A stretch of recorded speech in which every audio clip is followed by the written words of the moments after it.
ଆମର କୋଭିଡ଼ ଯେମିତି ପୃଥିବୀ ସାରା ହେଇଗଲା, ସବୁଆଡ଼େ ସମସ୍ତଙ୍କୁ ବ୍ୟାପିଗଲା। ତାପରେ ଧୀରେ ଧୀରେ ଆମର ଯେଉଁ ରୋଗ ପ୍ରତିରୋଧକ ଶକ୍ତି ଏବଂ ଯେଉଁ ଆମର ଭ୍ୟାକ୍ସିନେସନ୍ ଏସବୁ ନିଆହେଲା ପରେ ଆମର ରୋଗ ପ୍ରତିରୋଧ ଶକ୍ତି ବଳରେ ଆମେ ଧୀରେ ଧୀରେ ଆମେ ସେ ଭାଇରସକୁ ଜୟ କଲୁ। କ୍ୟାନ୍ସରଟି କେତେ ପ୍ରକାର ଆଉ ଏହାର ଲକ୍ଷଣ ସବୁ କ'ଣ? କ୍ୟାନ୍ସର ଯେକୌଣସି ଅଙ୍ଗକୁ ଆକ୍ରାନ୍ତ କରିପାରେ। ଆମର ବିଭିନ୍ନ ଜାଗାରେ ଆମର ଯେଉଁଠି ଦରକାର ହୁଏ କ୍ୟାନ୍ସରକୁ ଜାଣିବା ପାଇଁ ହେଲେ ଆମକୁ ବାୟୋପ୍ସି କରିବାକୁ ପଡ଼େ।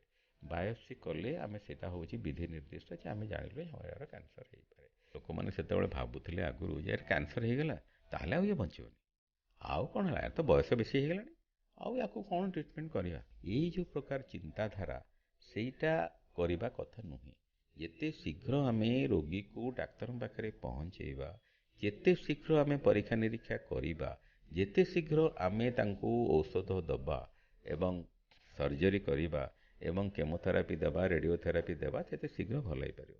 ସୁଗାର ମାନେ ଚିନି, ଡାଇବେଟିସ୍ ମାନେ ଗୋଟେ ରୋଗ, ଗୋଟେ ବହୁମୂତ୍ର ରୋଗ।